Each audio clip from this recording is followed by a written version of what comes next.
Welcome to another edition of the Poe Underground Podcast. I am your host, DK McKenzie. In today's episode, I will be showcasing 5 musical poems. The 5 pieces you will be hearing in today's episode are all tied together through a few different elements. I am naming this episode From Russia with Love, and I will explain as to why that is after this first piece, which is from an American poet named Elizabeth Bialk. The name of the poem is called Young Girl. And without further ado, let's launch into it.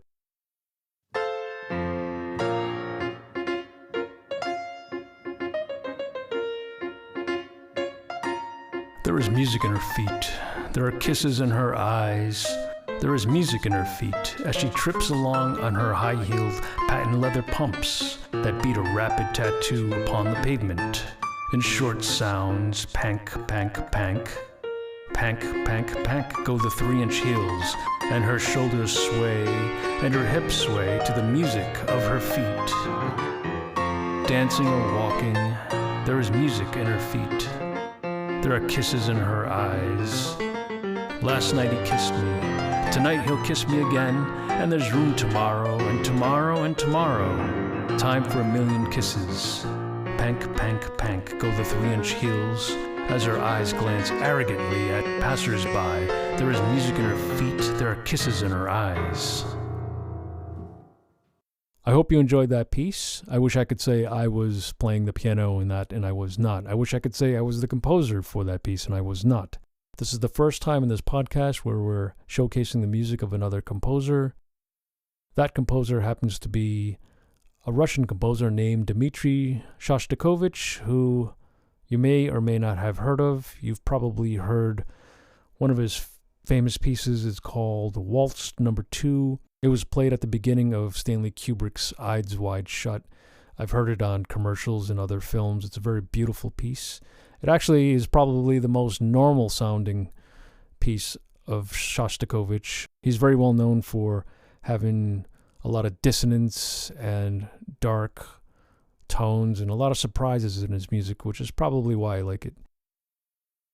Today's featured performer is a local pianist and teacher. Her name is Karina Keshishian. She was born in Russia. She was taught in Russia. She was taught in Armenia. She came to Boston to study and currently teaches full-time. She's a very well-accomplished player, as you can hear in that first piece. The next 4 following pieces are all very technically difficult to perform. You have to be a very well-accomplished player to even attempt to play them, and she does so with flying colors. So without further ado, let's launch into this second piece, which is called Autumn Walk. It is by another American poet named Polly Chase Boyd, and the music is another Shostakovich piece, Opus 34, Prelude No. 20, and I hope you enjoy it.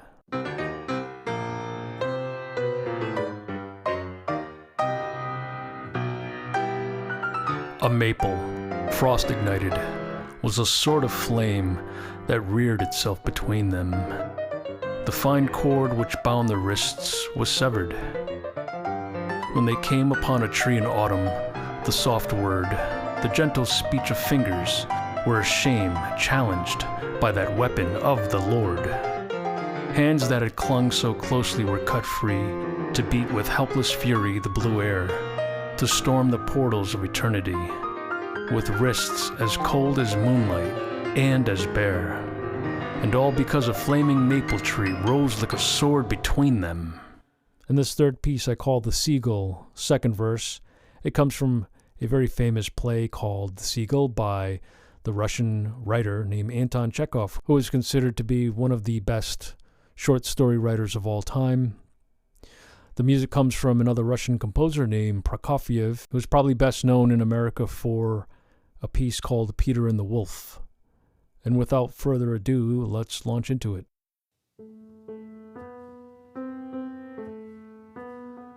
The curtain rises. A vista opens across the lake. The moon hangs low above the horizon and is reflected in the water. Nina, dressed in white, is seen seated on a great rock. I am alone. Once in 100 years, my lips are opened, my voice echoes mournfully across the desert earth, and no one hears. And you, poor lights of the marsh, you do not hear me. You are engendered at sunset in the putrid mud, and flit wavering about the lake till dawn, unconscious, unreasoning, unwarmed by the breath of life. Satan, father of eternal matter, trembling lest the spark of life should glow in you, has ordered an unceasing movement of the atoms that compose you, and so you shift and change forever. I, the spirit of the universe, I alone am immutable and eternal. Like a captive in a dungeon deep and void, I know not where I am, nor what awaits me. One thing only is not hidden from me. In my fierce and obstinate battle with Satan, the source of the forces of matter, I am destined to be victorious in the end. Matter and spirit will then be one at last in glorious harmony, and the reign of freedom will begin on earth.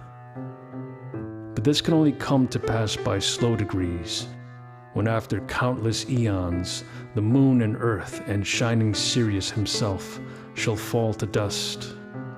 Until that hour, oh horror, horror, horror! Satan, my mighty foe, advances. I see his dread and lurid eyes.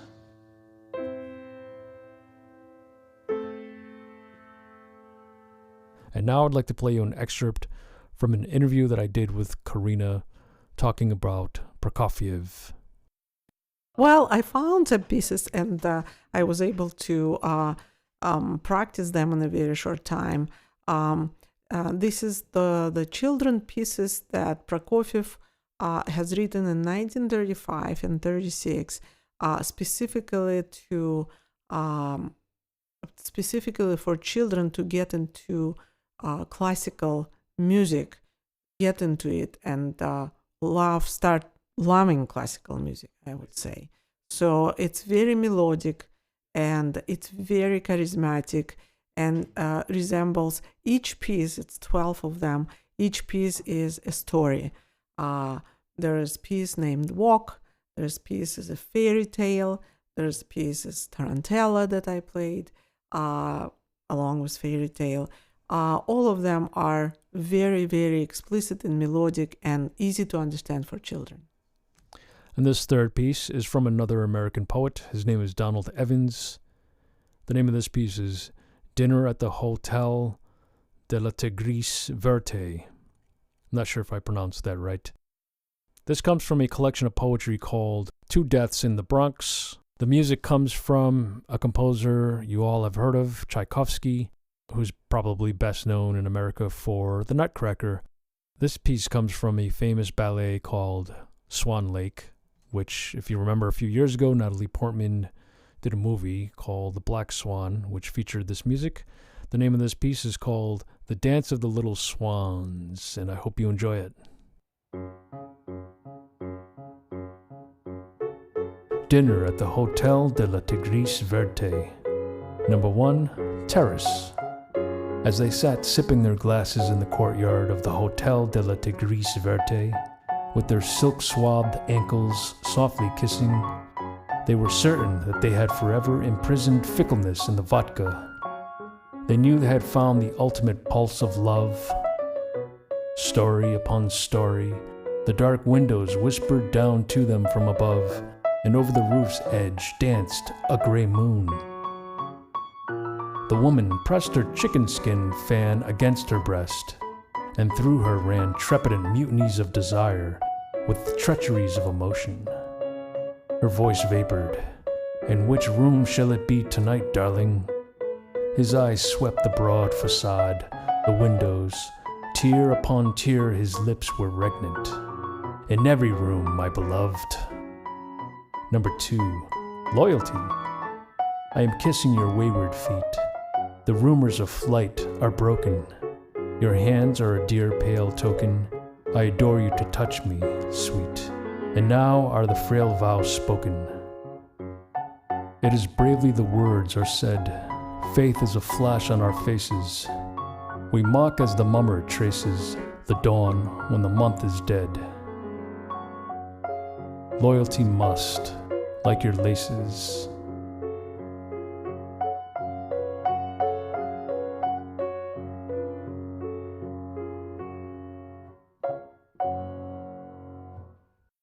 And this last piece I call The Seagull, verse 1.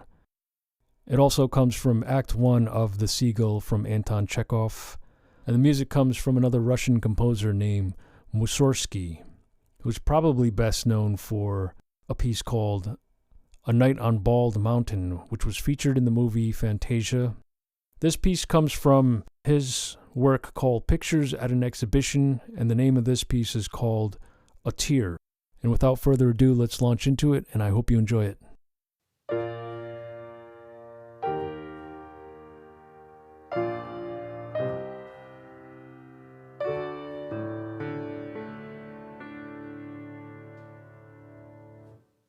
All men and beasts, lions, eagles, and quails, horned stags, geese, spiders, silent fish that inhabit the waves, starfish from the sea, and creatures invisible to the eye.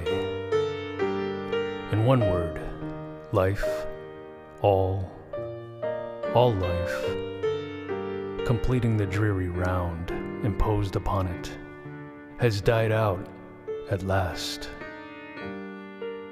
1,000 years have passed since the earth last bore a living creature on her breast, and the unhappy moon now lights her lamp in vain. No longer are the cries of storks heard in the meadows, or the drone of beetles in groves of limes. All is cold, cold. All is void, void, void. All is terrible, terrible. The bodies of all living creatures have dropped to dust, and eternal matter has transformed them into stones and water and clouds. But their spirits have flowed together into one, and that great world soul am I.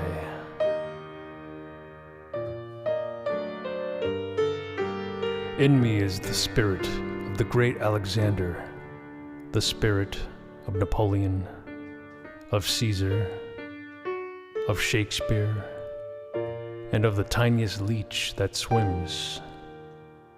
In me, the consciousness of man has joined hands with the instinct of the animal. I understand all, and each life lives again in me. And that is it for today's episode of the Poe Underground Podcast. If you'd like to find out more information about Karina Keshishian, you can check out her website at pianessa.com, pianessa.com. Next podcast's episode will feature several more pieces that I recorded with her. It'll be part 2. I'm not sure if there's going to be a part 3, but essentially we had recorded 12 pieces. Not all of them were Russian composers. We have one German composer, and we'll get into that in next podcast episode. And I really hope you enjoy these pieces, and thank you for letting me take you on this journey with experimentation in sound, words, poetry, and music. And we'll see you in a couple weeks. Take care.